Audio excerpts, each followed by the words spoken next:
Today in Can Haz Armory, sometimes cheaters get caught. Today, the story of Boris Onishenko.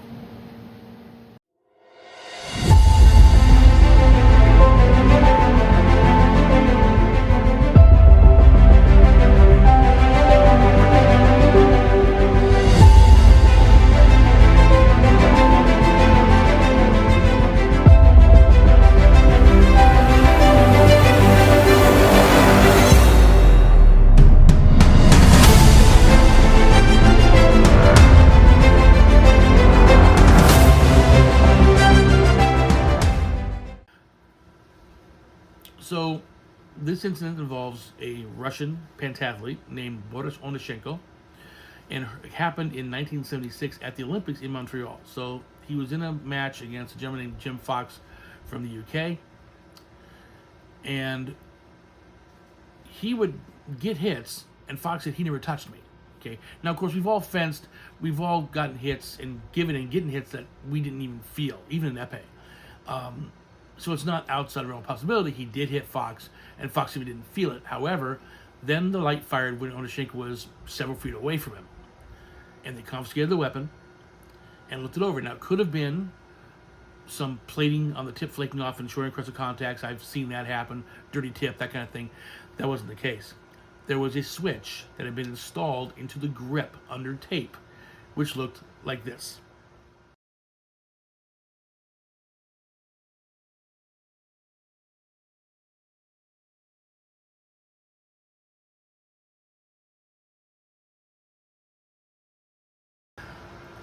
So, Boris apparently apologized to Jim Fox afterwards. The weapon was confiscated. He was kicked out of the tournament. I think it was don't know if it was a team or individual match. But either way, he was gone, and he later became a taxi driver in Moscow because of the disgrace. And he was good enough to not have to need this cheating. So why'd he do it?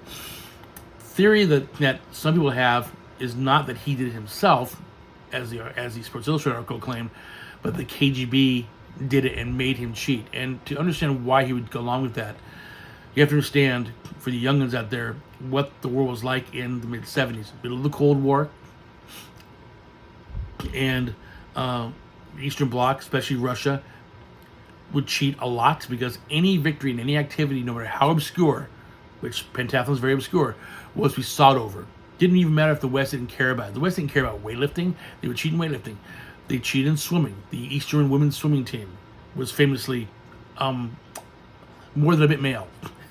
They probably got testosterone injections, but nobody tested for it then. It wasn't illegal then. And this is almost expected, that they would cheat to get a victory of any kind over the decade of the West. So KGB rigged his epee, told Onishenko to cheat, or he'd probably go to a gulag in Siberia, which is not desirable. So he went with it. Now, Dan DeShane once said that he thought Onishenko got tired of being forced to cheat and fired the light a few feet away from Fox to get caught, so he'd have to stop cheating. Did he get punished? Yeah. A lot of his results were voided. He went home in disgrace. Like I say, he was driving a taxi in Moscow after that. He's late 80s now, still alive, pushing 90. He will not talk about it, and let's face it, who can blame him? It's the only thing you want to talk to him about, and he doesn't want to talk about that incident. But this incident is why we have rules like you can't have opaque tape over the wires in a epee. Actually, there's no rules. That's the convention, to be able to see the wires. Why there's no tape allowed on pistol grips, because he used a Belgian, and it would hide stuff. So that's why we have those rules in epee. Do I believe that he cheated? No, I think the TGB made him cheat. Remember, I served in the military during that time, and I understand a little more how the Russians thought, or correction, the Soviets, be more accurate. So I do believe the KGB told him to cheat, or else he'd be sent away to a bad place, and he tried to save himself and went with the cheating because he didn't have much of a choice, especially not in Brezhnev's Soviet Union. Happy armoring.